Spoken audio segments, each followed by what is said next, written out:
Alright, hello everyone. Today we'll be doing another Minecraft concept.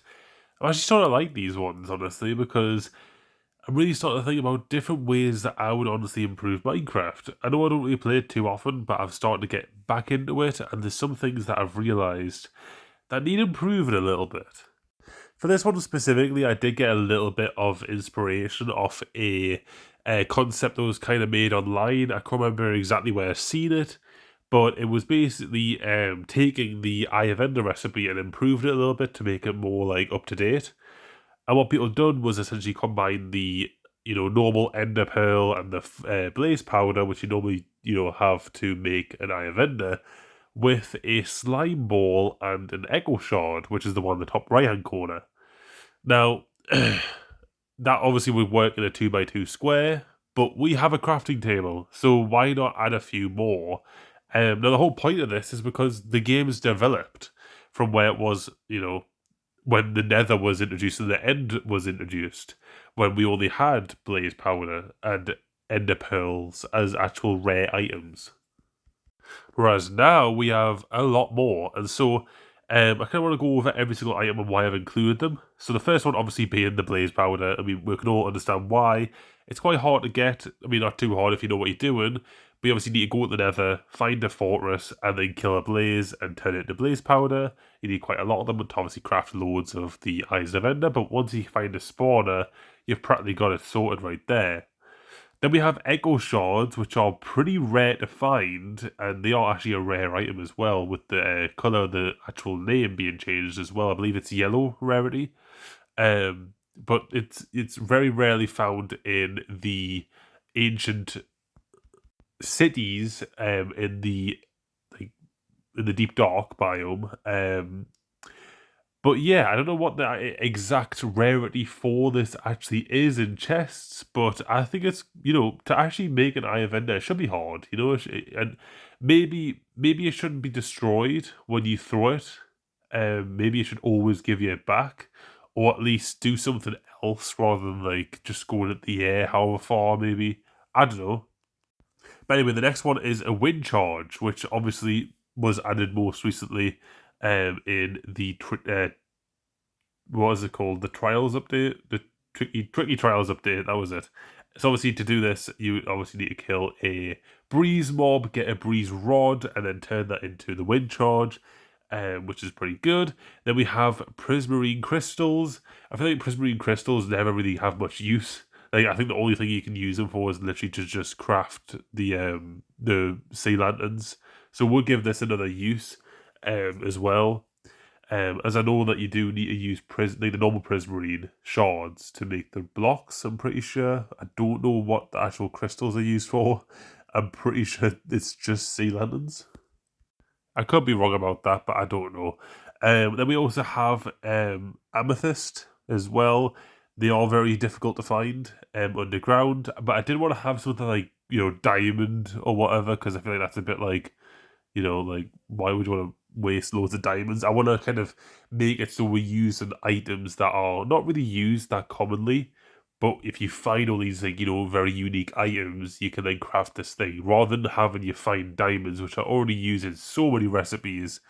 At least have some more unique items. So amethyst, already very difficult to find underground, and so that's why we've included it. Then we also have slime balls as well, and magma cream as well, because they're two different variants of slimes. I do think they are really good additions because you have to essentially find a swamp biome, which is not a very common biome to find. And also you need to find the basalt delta as well to find the magma cubes, or you need to find a bastion to do the spawner. And then the last one, obviously, it does have copper or raw copper there, but it's obviously not that, because that would be too easy. Basically, I record this, took the screenshot of this on the current version of Minecraft, and the newest preview introduces something called resin, or resin clumps, which is gotten by punching a creaking mob, and then basically destroying these like block things that pop up on the side of trees. And I think it would be really cool if that was also added in the recipe as well. because these mobs are quite scary, and so you basically have to, go and kill all these different mobs and experience loads of different challenges and stuff like that to get all these different items. Now, as for the wither, I obviously didn't want to include like a wither star because that's like ridiculous. You would have to essentially kill 12 withers. But what I did want to do is have loads of quite challenging items to get, because like, for example, like challenging items to get, but once you do start getting them, you start getting loads of them, if you know what I mean. So for example, once you find a ocean monument, chances are you're going to get loads of prismarine crystals, but if you don't find ocean monument, you're not going to get any of them. Same with the wind charge. If you don't find that trial chamber, you're not going to find any breezes, therefore you're not going to get any wind charges. But once you finally do find one, then you're going to be getting some of them. And so it's like that kind of theme for every single item. So you really have to explore your world in order to actually craft the Eye of Ender. Now, what this will also do is it'll also improve the speedrunning community, as well as speedrunners who want to actually try and get the fastest time rather than having to randomly dig underground and try and find an end portal. If they want to go this route and try and craft the Eyes of Ender to guarantee their chances of finding one, then they're going to have to do a lot more work and have to adventure out more as well.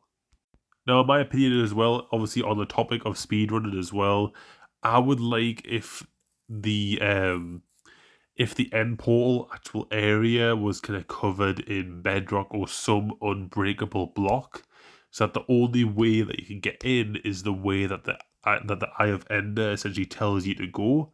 So essentially you have to create this item in order to find the entrance of the end portal. I think it would be pretty cool. Just having that, or at least make it so the Eye of Ender is like a key. Once you start using them, and then you get to like the area which the actual end portal place opens up, you have to use an Eye of Ender to actually unlock it. So you can't just randomly stumble upon the end portal and then that's the end of the game right there. You have to actually unlock the place. And that would kind of create a little bit of an actual, progression in the game where you actually have to go through these steps and complete these challenges to then craft up your Eye of Ender, or Eye of Enders, to then find the monument and then actually go into it and then complete the actual end challenge, boss fight, the end dragon. Obviously, if we do get an end update, a big focus would be the end, dimension. But I also think changing the recipe for the Eyes of Ender would also be pretty necessary as well, just to make it more challenging to get to the end in the first place. Another thing as well is after you are finished with the end, the Eye of Ender does become really useless, because obviously you've completed the end, you don't need it anymore. So I do feel like the Eye of Ender could use like a secondary use or something, just to give it more use, because it literally becomes useless after completing the game. So I wonder what that could be. You guys could come up with that. But as for this video right now, that's it. I would like to hear what you guys would do for your recipes. What items would you swap out potentially in this recipe? But was this a good concept? Was it not? Let me know, and I'll see you guys in the next one. Bye for now.